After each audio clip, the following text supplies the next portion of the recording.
I want to welcome you all to the Monroe County Local History Room and Museum. It's a long name, and we've had it for a while. Since 1976, we were founded originally out at, you would find us out at the Rolling Hills complex out there in what was the health building on the north side. We were on the 4th floor of that building. And we moved here in 1994, because of some very aggressive fundraising efforts of volunteers purchased this building and then gifted it to the county to serve as the home of the local history room, and then also a brand new museum called the Deke Slayton Space and Bicycle Museum. So it is on the 2nd floor. And we've had that relationship ever since that day. So a couple of announcements I'd like to share with you is that this is the second to last in our series called History Live. There are programs that we like to do each month where we bring up a topic and share with you some amazing stories from our county's past. And our next one, our final one, will be on May 30th, and that will be the makeup date for the Civilian Conservation Corps program. So that's the last Thursday of May, the CCCs. We're going to have that program the last Thursday. We had to reschedule it because it was scheduled for February and we got snowed out. That won't happen at the end of May. Is this being recorded? Great. Some other things I'll announce to you as well is that the Deke Slayton Space and Bicycle Museum is hosting a huge block party. On June 15th, it's a Saturday. You're going to be seeing a lot about this coming up in the next few days, next few weeks. Huge block party. They're shutting the block between, the stretch of Court Street between the courthouse and Union National Bank. They're shutting that down. They're bringing in some professional space-themed, astronaut-themed exhibits that all over the lawn, in the road, at Union National Bank. I mean, these are going to be really professional, super involved, fun exhibits for the whole family. It's a free event, and we're going to be doing old-fashioned games out in the courthouse lawn here, or excuse me, the lawn between us and the Justice Center, and this is going to be a great day of celebration. Everything is free, and the Deke Slayton Museum upstairs will be open to the public and free, and so we hope you come and celebrate with Deke Slayton Museum as they celebrate a big anniversary. One last announcement I'll make, and that is we will be out at the dairy breakfast, which is going to be in the Hall Farm out towards Tomah, and that is the first Saturday in June, and so I hope you make it out to the dairy breakfast. We'll have some pioneer old-fashioned games out there as well, and that is just a fun event to get together with the rest of the county. We are not the Sparta Museum. We're the Monroe County Museum, so we try to get around as much as we can. Well, so tonight we are looking forward to this topic. It's probably one of the most popular topics that we get questions about or people share stories with me about. When I first started working here, a wonderful woman who lives in our community named Sandy Perry shared with me, she was very excited to share with me a display she put up here at the History Room about this hotel that had burned down. And it was a very special hotel because it was kind of a fancier place at times. It was the place where the community, or the civic groups met, and it was a real proud hotel and business for our community. But unfortunately, on a night in May, it burned down in 1968. And since that time, I've had folks from Sparta come up and share with me, I remember that event. I remember that happened. And so we always knew we wanted to do a program that revisited that night. But that night, it won't be the only topic we revisit tonight. We're going to revisit two others. This is the second in our series called Fires, Floods, and Freaks of Nature.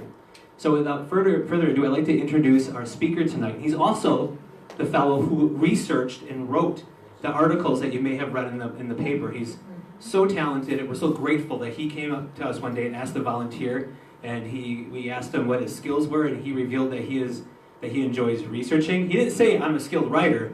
He just said he likes writing. I said, can you write for us? And he is skilled, as you've seen. And so without further ado, I'd love to introduce Adam Balz to you, and he's going to share with you the story of 3 different disasters from our county. Will you help me with introducing Adam?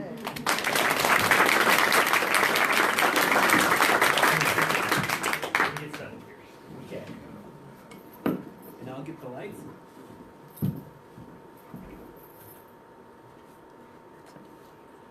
Before I start, can everybody hear me? Yeah. Yes. Okay. Before I start, 2 things.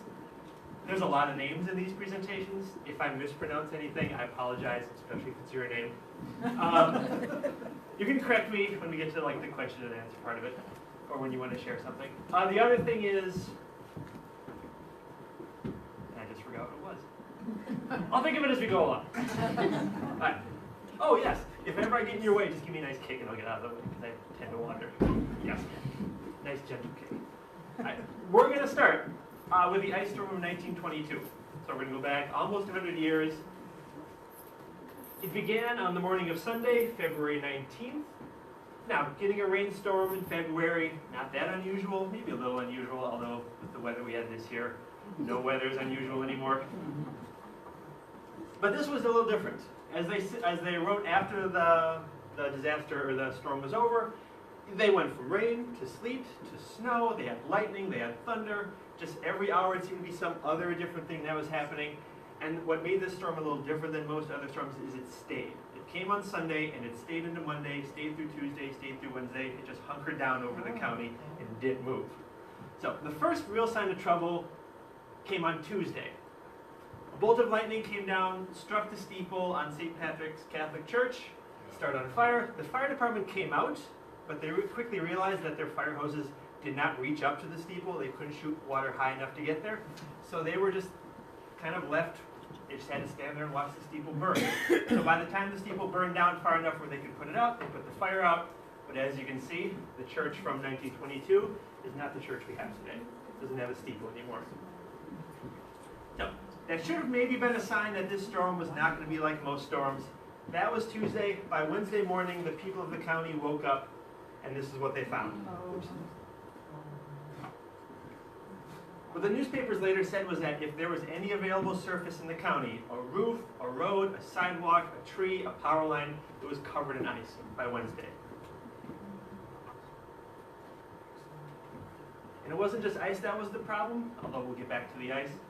They wrote, the Kendall Keystone wrote that local barbers, they had to wear boots in the barber shop as they were giving haircuts.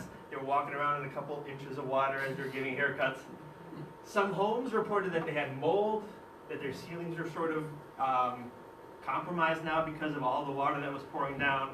And I feel a little mean saying this one, but one newspaper wrote, Elroy was left in darkness, the reports say. Now it's up to some unkind and unhallowed outside person to say that the town has always been in darkness. Well, we won't permit it to be said through this paper. You know, you kind of just did. So even though Elroy, outside of the county, this was what was happening throughout Monroe County.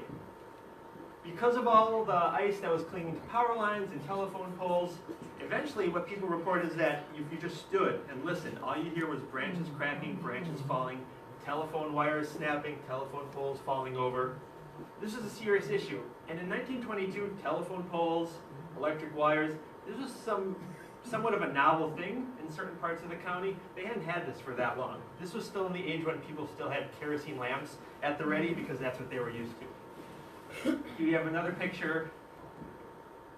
This was really devastating to Sparta. Sparta at the time prided itself on the shade trees they had throughout the city. So you walk down neighborhoods, you walk down like the business center, it was just beautiful shade trees. And now they were coated in ice, they were snapping into pieces. As you can see, debris was just littering roads, sidewalks, driveways, front lawns. It was really just an awful thing to wake up to on Saturday. Here's another one.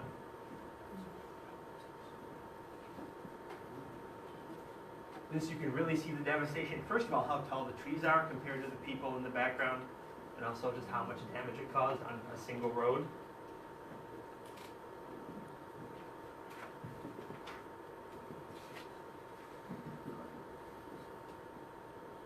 One more.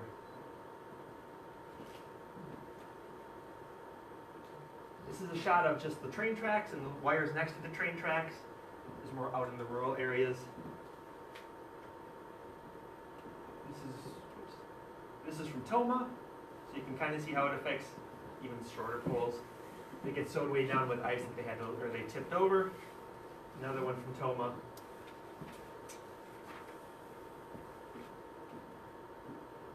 Leona Mansky, I hope I'm saying that correctly.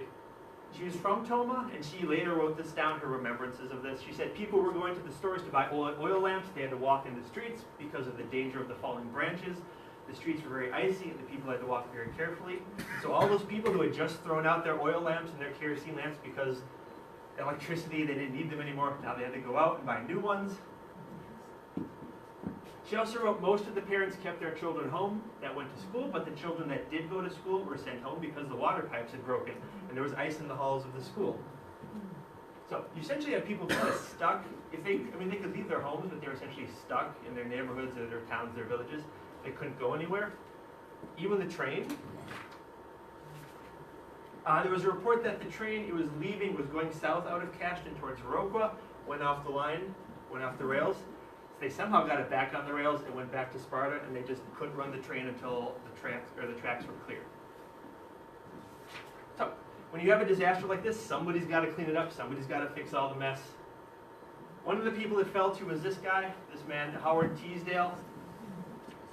He was the manager or a manager of the Monroe County Telephone Company, which again was kind of a new thing back then.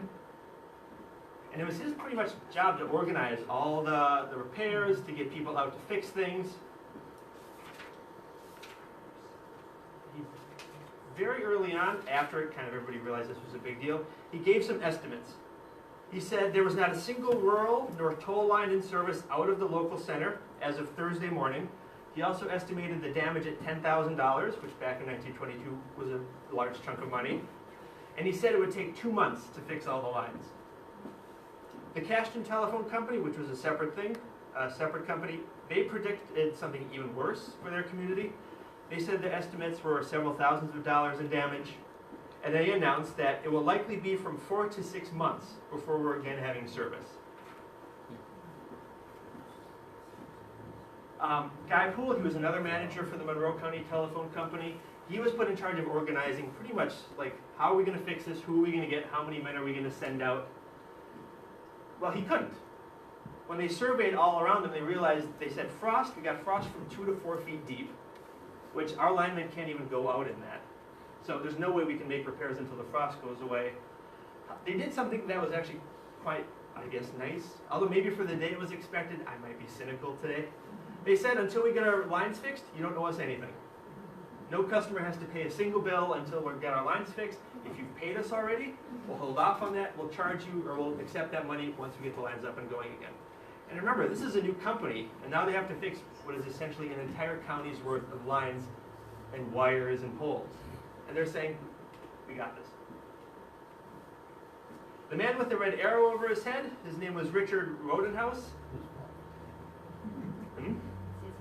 This is his fault. He had really like this unenviable task. He had to like get the linemen. Because, you know, you have a set of linemen. This picture's from, I think, about 1920. That's essentially what Sparta had for linemen. You know, you go out, you fix a line when a tree branch falls on it, or you replace one telephone pole with another. I assume that's probably, these are really the only guys we need to do all that stuff. They weren't expecting an entire storm to take up an entire county's worth of equipment. They don't have enough men. So he came up with an idea. He's like, all right, the storm passed over La Crosse. La Crosse is fine, so I'm just going to go get their linemen. He brought their linemen back, and just by sheer coincidence, at the same time, AT&T, the AT&T company, had 100 linemen in the county. I don't know why. They were just here.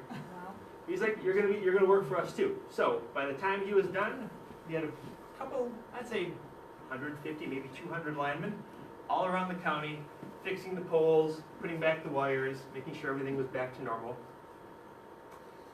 They experienced something really unexpected in terms of a problem. They knew they were going to have to deal with like replacing poles, still some remaining ice. They did not expect people to be like sabotaging their telephone poles, which is what happened.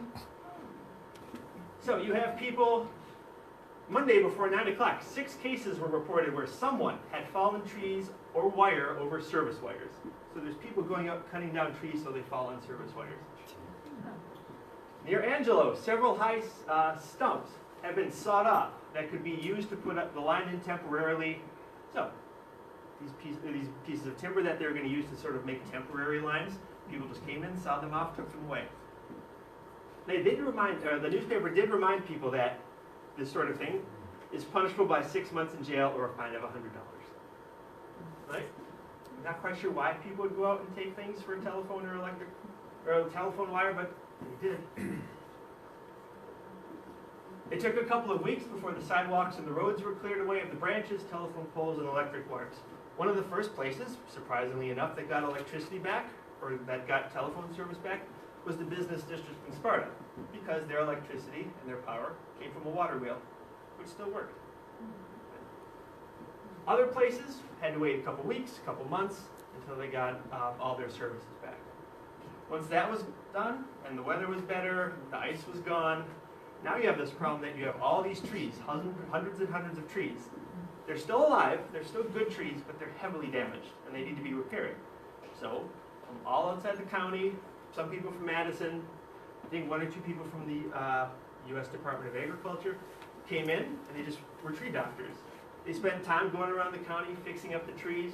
The newspaper even created a list of all the things that they were going to do to help make sure that the trees were going to survive. So, cutting off dead branches. They talked about how they had to clean out all the cuts and all the wounds in the trees to make sure they were going to survive.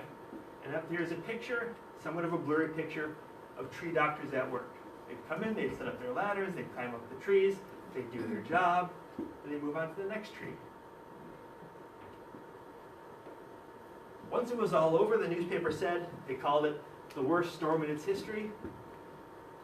I mean, we're going to talk about other storms, another big flood, but based on just the sheer destruction of this ice storm, the fact that it affected the entire county, that it essentially rendered people unable to leave their neighborhoods, their communities, they couldn't call people, they didn't have any electricity, the amount of damage it caused.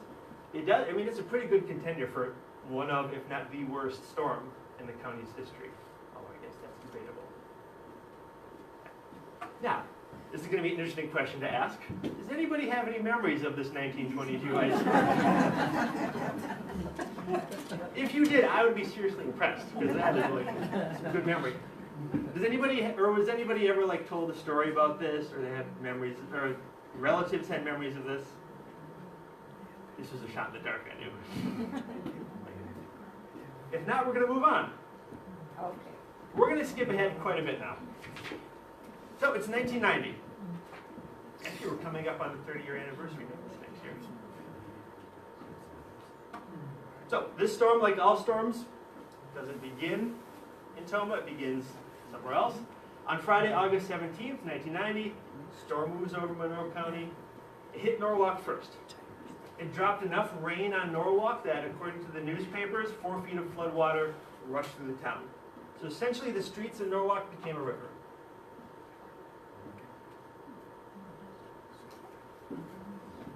This story has nothing to do with the Tomah Flood, but I saw this and I just really liked it, so I'm going to tell you this story. In Norwalk, a woman named Hilda Philippe, 68 years old, retired. She and 2 of her friends are at her house. It's midnight. It's time to go. They got to leave. So they walk outside. She stands on, I assume, the front stoop of her house, maybe the front porch, and there's her dog named Schroeder. And he's in the water.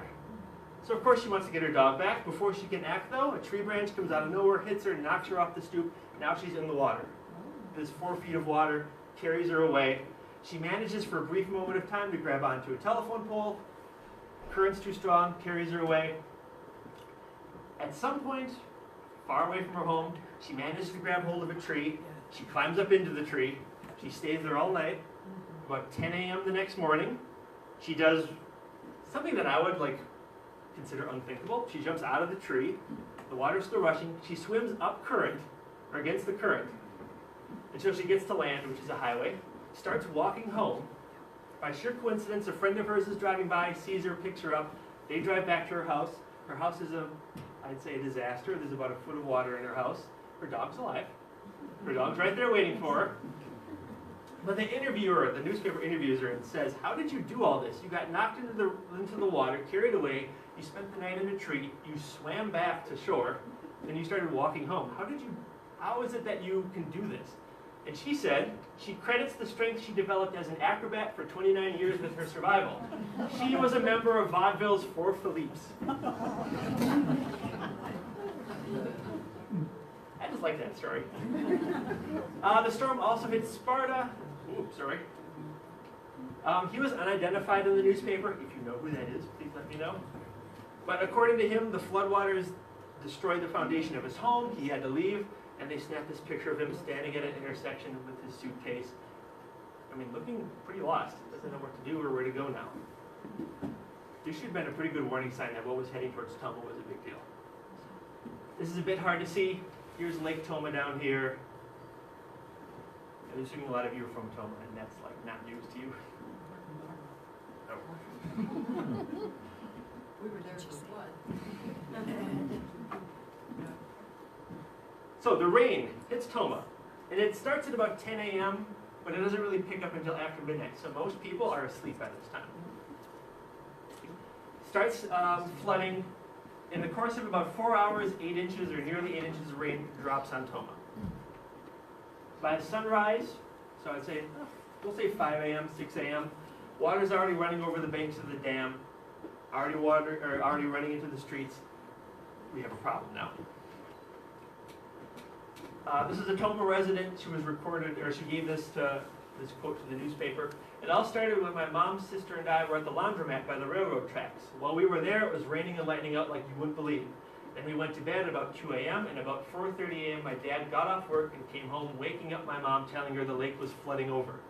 Then I woke up because I heard sirens like crazy. I looked out my window, and red and white lights were shining all over houses. Then we heard knocking on our back door. A fireman said we should leave because the lake was flooding over. We refused to leave. And the dam broke too. By the way, the refusing to leave home came up a lot in newspapers. Was that the year that dam broke in Tomah too? Or It's not this year, no. Again, how would you pronounce this last name? Gamberdinger, okay. She gave another quote, essentially said the same thing. It was 5:30 a.m. Someone was pounding on her door. Sleepily, I arose out of bed and looked out the bedroom window. An ambulance was outside with its lights on. Noticing my neighbor standing in the road, I assumed something was wrong. Fully awake, I began to head out the door. What's going on, I questioned. A young man in uniform informed me, evacuate your home immediately. The dam is going to burst. And people thought the dam was going to burst. So, there's the dam down here. All of this is Lake Tomah. You can see that it's flooding over into the neighborhood. This is the hospital that you're about to hear more about, and it's the high school up there. Ronnie Duncan, who is the director of plant operations at the hospital, said he will remember looking through the glass hospital doors into the 2 feet of water and watching bluegills swim by.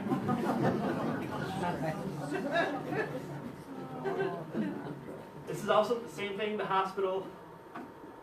If you've never seen or been to the Tomah Memorial Hospital, this should all be parking lot right here. There's a nice nature trail that kind of goes around the hospital too by the lake. All gone, all underwater. These are just some photos from Tomah by the hospital. This road has been completely washed out. This man, according to the caption, is washing out his shoe in the water. Another shot of the road being just completely washed out. In the background, you can see volunteers lined up. They're sandbagging. Even more from around the lake.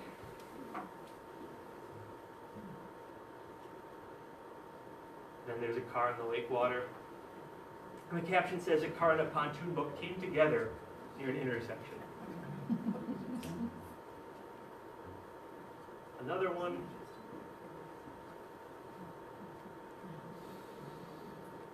I know, the boat is a nice touch. This is a picture of the dam at that moment. Now, when you have a lot of flood water, obviously, the first thing you think of doing is we should open the dam, keep the water levels low, make sure that nothing bad happens. Well, they had a problem. They went to the dam to open it, and their winch broke. So this thing that's supposed to open this heavy dam didn't work anymore. So now you've got all these city officials standing around. There's water pouring over the sides of the lake, or it's flooding into the streets. It's flooding the hospital. And they're like, we don't know what to do now. We're stuck. The door of the dam is too heavy to open. You can't just bring people there to open it manually. You have to have the winch, and the winch is broken now. So while they're trying to figure out what to do, the flood gets worse. This is when you have a community knows what to do, gets up, gets into action. Anybody and anybody who could volunteer, seems like, was down at the lake making sandbags, passing them out, putting them around the lake, trying to funnel as much water as they could over the dam down the Lemon Wire River. So you had volunteers, you just had community members, you have National Guardsmen, you got Red Cross volunteers. Anybody who could go down there to help out was down there making sandbags, trying to do whatever they could to make sure as much water got away from the neighborhoods as possible. Another picture.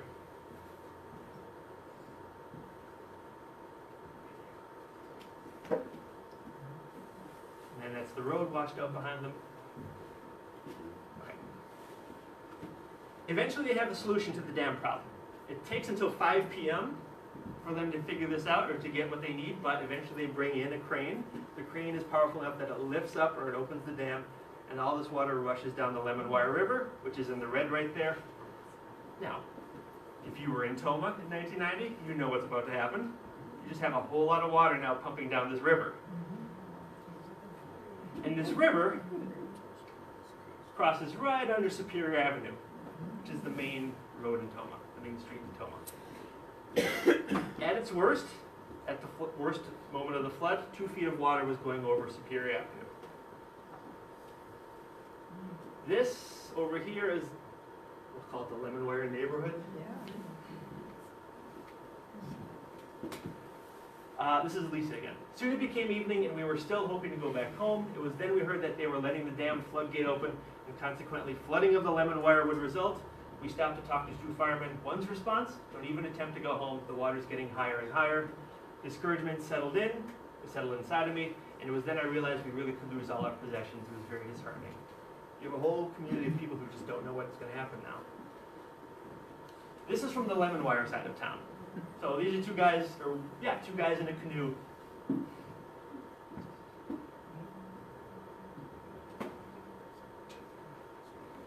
Sometimes you can get by truck.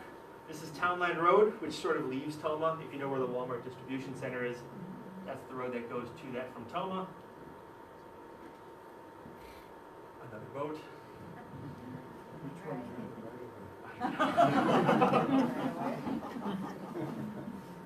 And guys on bikes. Because if you got to get somewhere in a flood and you don't have a canoe, you know, try a bike, I guess. This is an aerial view of the Lemon Wire neighborhood. Most of this is just all flooding. This is the river down here. Everything is flooded in. This up here is Lemon Wire Elementary. Brand new elementary school, just set to open, and then the flood happens. It was, I want to say, a $2 million elementary school. So they delayed the opening, of course. Okay, a fun story now. I mean, not fun for this guy, this poor guy, but fun to think about. This is a man in Tomah named Dean Martin. And if you look very closely, you can see his Fiat. The ground just sort of opened up and took his car. I don't have any pictures of this other story, but I am going to read this one to you because it's also, I think, interesting. It says a lot about how strong this flood was. John Horton, another Tomah resident, his 1976 Ford Elite was carried away by the Lemon Wire River. Didn't know where it was, so that was Sunday. He found his car on Wednesday. The water was so high that it was just there, but he just didn't see it. Once they opened the dam and the waters went down, actually the waters in Lake Tomah dropped quite a bit after they opened the dam. This is what you could see. A lot of stumps at the bottom of the lake. They sort of forbade people from going to the lake. They said you need to stay away from it. People went anyway. So you have hundreds of people who need somewhere to go. One of the easiest options, one of the most obvious options, was the middle school. So at the middle school, they set up cots, they fed people, they gave people help, resources. And if you've been to Tomah, you know that the middle school isn't that far from Lake Tomah, so it seems a little odd that they would all go here. However, It's up on a hill. yeah, it's up on a hill. So in the middle of all this flooding, here's this school with all this empty space where you can go until everything's better. Maybe my favorite quote of all. My husband and I were evacuees of the junior high school for 2 days and 1 night. We were under the care of the Red Cross and Salvation Army. I, a persnickety nitpicker, have only the highest praise and deepest gratitude to these organizations for their thoughtful, superb care. Just like that phrase, persnickety nitpicker. Yes. So, as people were waiting for sort of everything to get back to normal, if it could get back to normal, you had all these resources available. So you had these Red Cross vehicles that came to hand out supplies. In the basement of City Hall is where you would go to file sort of claims about your house, or if you rented, claims about where you were living. They handed out kits that you could use to clean yourself, use to clean your home, things like that. Next week you had a visit, well, it's a disaster area. So the governor comes, that's Tommy Thompson in the middle right there. You got the mayor on the left, and then you got the state representative, is it Musser? Terry Musser. So they came, they surveyed the damage. The governor was in Tomah for about an hour and a half. He declared it a disaster area, because that opens up funding to help people get back on their feet. Eventually they estimated the damage at about $3.7 million. Let's see here. I think it was 784 homeowners and renters filled out forms because their property was damaged in some way. About 1,000 people had to evacuate because of the flooding. But this is a really good example of like what a community can do at a moment's notice to sort of like help each other out. Because this struck in the middle of the night. Nobody really had any moment to prepare. And yet the next day you had people in ambulances evacuating neighborhoods. You had people setting up places to go, like at the middle school, City Hall. It sort of felt like at a moment's notice that everybody just knew what to do and they did it. Practice. Of course, cleanup took a while. This is soggy, what they call in the caption, soggy possessions. So they left it out to pick up. Sunday, our family drove around town taking pictures and looking at cars, and they talked to people on our road. They had at least 1 or 2 feet of water in their house still, in ruined clothes, furniture, rugs, dressers, beds. That was it. Now's the moment where if you have a thought or a memory or a question, just raise your hand. Jerry has a microphone. I have a microphone. Not working out. Not working. Right. This one's not working. I can go ahead. It didn't work either. Yeah, there was a gentleman that recorded all this on VHS tape, and he donated it to the Tomah Museum, which we converted to DVDs, and we have them for sale at Tomah Museum. So if you're really interested and like to see live pictures, we have it. Anyone else have a thought, a memory? By the way, I also was in that flood, and I lived quite a ways from the lake, but yet my basement was flooded, basically because the sewer drains filled up and flooded all over town. And so I had water in my basement, which I never had water in my basement before, and it continues to this day. Now when it rains a lot, I get water in my basement. I never had it before the flood. I got relief from FEMA. They sent me a kit, which consisted of a mop and a broom. Honest to God, that's what I got. In a box of, I guess, for disinfecting things. But I had to throw out my rugs, of course, that I had in the basement, and some furniture that had been stored down there. I'm Alita Mosley, and I was teaching at Lemonmore School in Tomah at the time of this flood. And I remember we started school 2 days later than what we had expected, because so many of our staff and our children were involved. But Mary Lispin was our secretary at that time. And I'll always remember one of our teachers, Liz Kirk, lived on Glendale Avenue, and she said, I don't know what we would have done without the Red Cross. She said they kept driving around the streets and offering food to my children or anyone else's children. Thank you for sharing. Anybody else like to share a memory? It's hard for me to stand up. I'll come back to you, don't worry. And by the way, just I'm so glad that there is video that exists of this. But if anybody has photographs of this flood that you could bring into us at the history room, and you can either give them to us for the photograph collection for the museum, or if you just want to bring them in and we'll scan them and give them back to you. But we don't have any photographs of that flood. Adam had to use a lot of shots taken from the newspapers, so please keep that in mind. We would love to borrow your pictures. I lived right on the lake at this time when this all was happening. And the next morning when we got up, our boat was in our front yard. And we could see over to the hospital how high the water was in the bottom of the hospital floor. And then at that same time, they had the roads closed around us so that nobody could come down to us. And our oldest daughter didn't live at home at that time, and she wanted to come down and check on her family, and the cops told them, "We're not letting anybody through," but she says, "I'm going, my mom is down there, and I'm going to check on her." But we didn't have a lot of water at the time in our basement, and that is really a miracle, because the water was right up to our front door. All we would have done was open the door and get in the boat. Thank you. I have a question. Did they have to evacuate the hospital? Or does anybody know? The first floor was evacuated.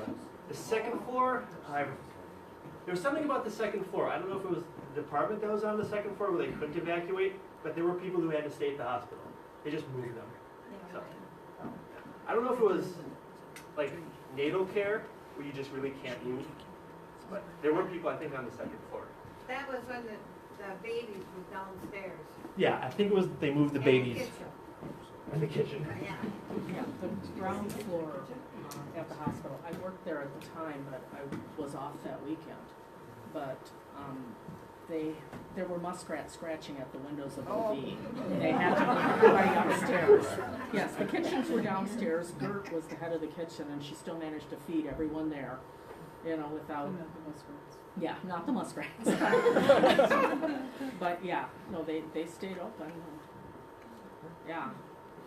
It was, and, yes, oh my gosh. Yeah. I was very fortunate. I lived on the Lemonwear across the street, and we were very lucky. No water in the house, 6 inches in the garage, and Red Cross was fabulous. One of my neighbors, they fed him 3 times a day. He had water above his baseboards. Amazing. Something else too, if you didn't... If you didn't feel comfortable about sharing your story in front of the group, but you have a story to tell, please know we would love it if you would email it to us, because that's something that we would also keep on file. That means a lot to us. Even though it doesn't seem like that long ago, because we were alive at that time. Someday this is going to be a long time ago, and we'll be glad that you did save your memories of that event. That goes for the Sidney Hotel that we'll be talking about shortly as well, that if you don't want to talk, or even if you do share tonight, we would ask, please email us or write it up and send it to us or drop it off. We would love to have your words and preserve those. It's part of history.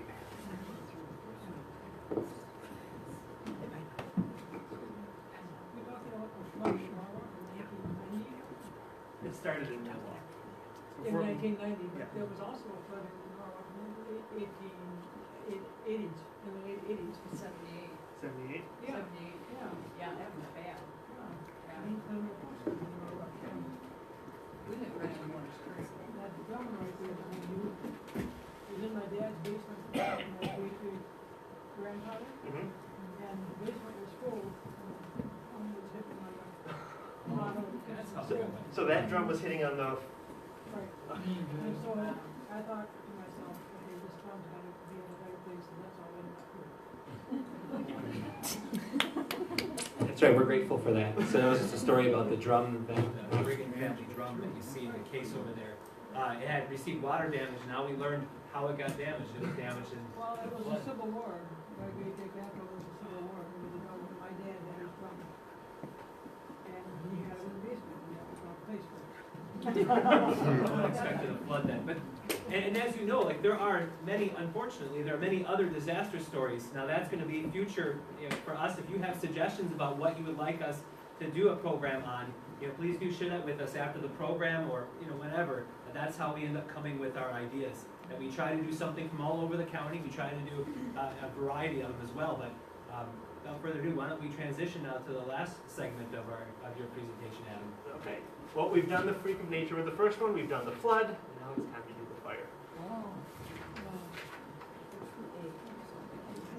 What when I was looking through newspaper articles about this, I sort of got the sense that part of the reason why this was such a big deal back then, it was obviously because it's the Sidney Hotel and it was a big part of the Sparta, but there's also stuff going on in May before this happened that sort of I felt like made this even worse. So I'm just very briefly going to cover what was going on before this happened, and then we'll get into the Sidney.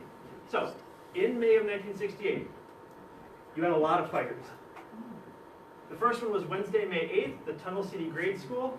Long story short, train leaves Tunnel City, heads to Tomah, sparks come off the railroad track, gets into some dry grass.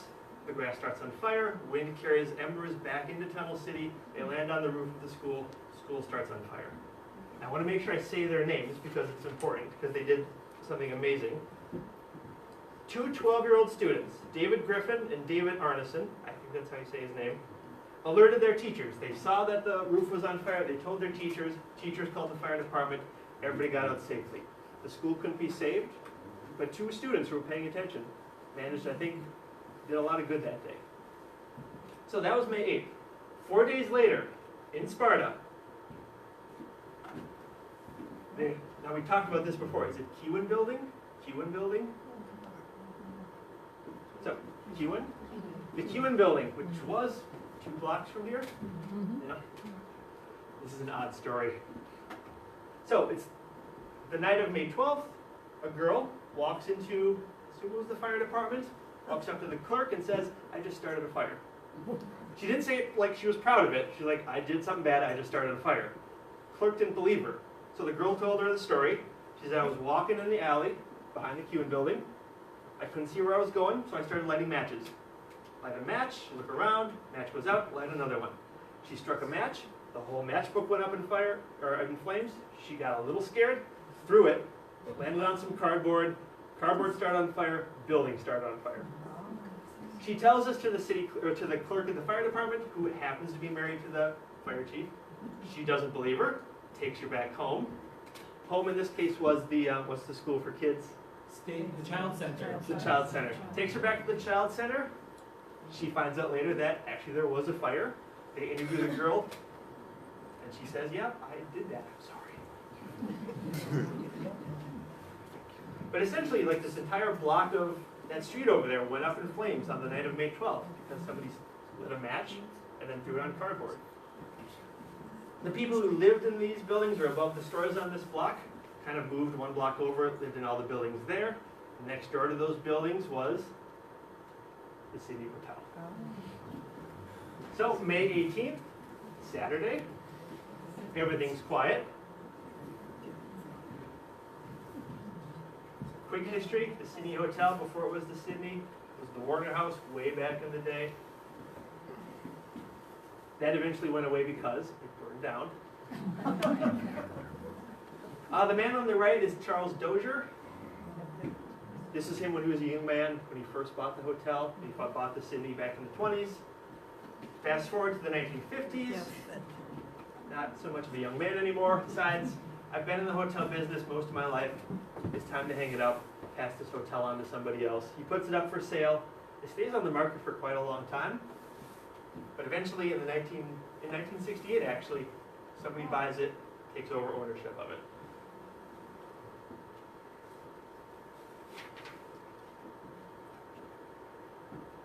On the night in question, the night clerk, and I'm going to say his name too because it's important. Hank Sauerman, he's the night clerk. He's doing kind of his rounds down at the check-in desk, and he smells smoke. Doesn't know where it's coming from, but it's smoke, and so he starts kind of following his nose to see where this smell is coming from, leads him downstairs. And about halfway to the furnace room, lights go out. So he's got to kind of feel his way along the wall till he gets to the furnace room. Gets to the furnace room, opens the door, fire coming right out of the furnace. This is a problem, so he rushes back upstairs. At the same time that this is happening, there's a police officer, Officer Wayne Smith. He's doing his night patrols. He smells smoke. He's driving around the neighborhood, making sure everything's okay. He smells smoke, doesn't know where it's coming from, drives around until he looks at the Sidney and he sees smoke coming out of the Sidney. So, kind of at the same moment, these two guys meet. Officer Smith walks into the lobby of the Hotel Sidney, just as Hank Sauerman's trying to figure out what to do. There's already smoke in the lobby. Hank Sauerman really can't see much anymore because there's so much of it. So Wayne Smith calls in for backup. When backup gets there, Hank Sauerman, the police officers, they go up and they start knocking on doors telling people to get out. Now there's not a lot of people in the hotel at this time. Most of the people who were staying this week were road crew. They were in town for a project, they'd gone home for the weekend. So the hotel was mostly just like regular, I guess they call them permanent residents, people who live there around year round. So they start telling them you gotta get out. Some of them grab things, some of them just leave in whatever they're wearing, pajamas, slippers.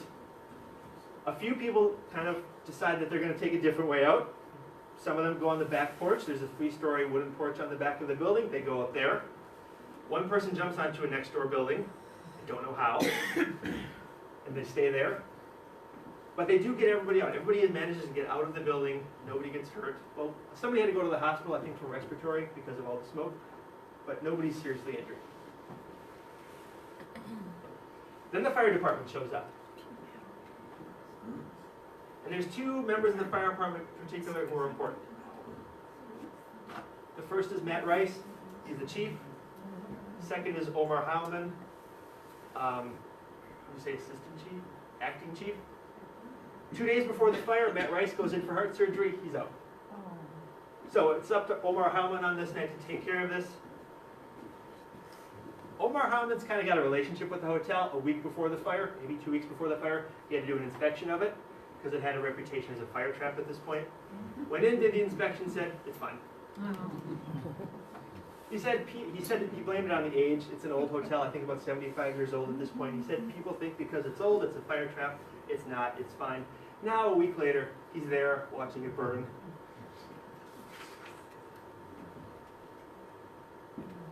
Part of the problem with fighting this fire is that when they did renovations on the Sidney Hotel, they put a brick veneer over it. So the fire got between the brick veneer and the old structure and just crept up. And there's really no way you can put that fire out unless you bust through the wall, and they couldn't do that. So, fire goes up one side of the building, gets to the roof, starts going down the other side of the building. The last place it hits is the lobby. The only thing from the hotel that makes it out of the fire is the cash register. And then whatever anybody else grabbed on their way out. This is another picture of the Sidney.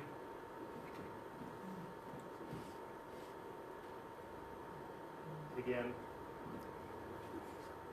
It's 3 stories, right? There's 3 stories, yeah. This is more towards morning when the fire has kind of destroyed most of the building.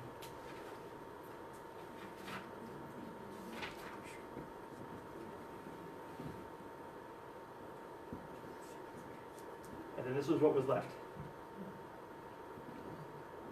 Now, you might be wondering, why is that 3-story wooden porch okay? Of all the things to burn in this hotel, you think that would be the first thing to go? They pumped so much water onto that it wasn't touched by the fire because there's a building right next door to that and they didn't want the building to start on fire too. In fact, the building that was next door is still there. More images of the next day, still smoldering. At one point, Omar Howman, as it was kind of winding down, went home. I think he'd been at the fire or at the scene for, I want to say, 48 hours straight. Went home, collapsed on the Davenport, and then they called him and said, you have to come back, the fire's starting again. Came back, the smolders had relit, but everything was pretty much done at that point. Again, it's what's left over. And then just a rare color picture.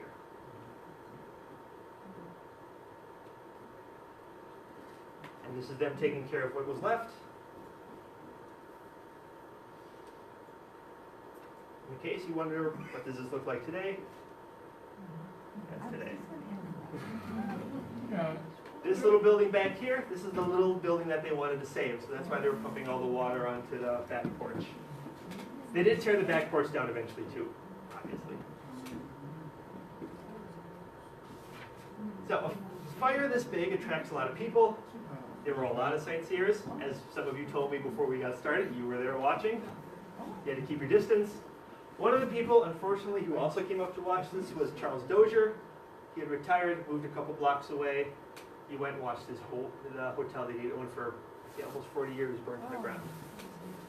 And And he had only really officially sold it 2 months before.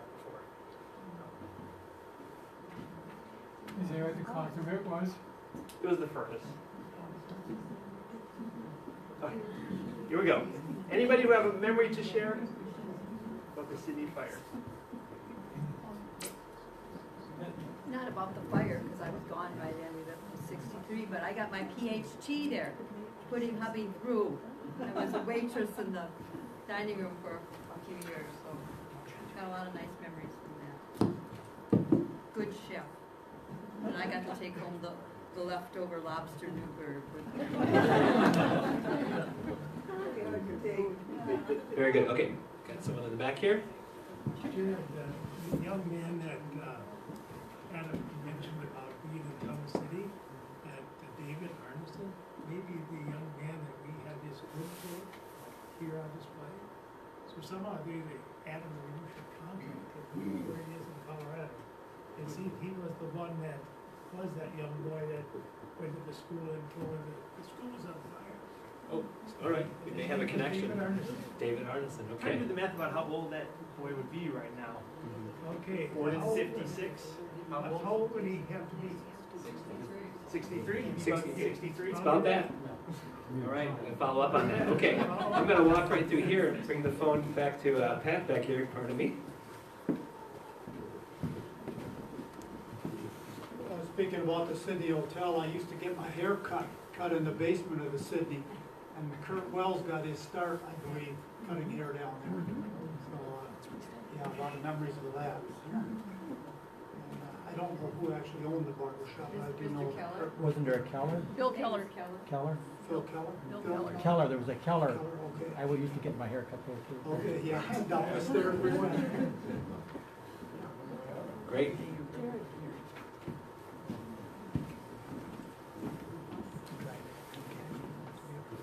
I am Barbara Eisinger. My dad was on the fire department at the time, and we were in the heating business. So he told the firemen, go in that corner, that's where the furnace is at.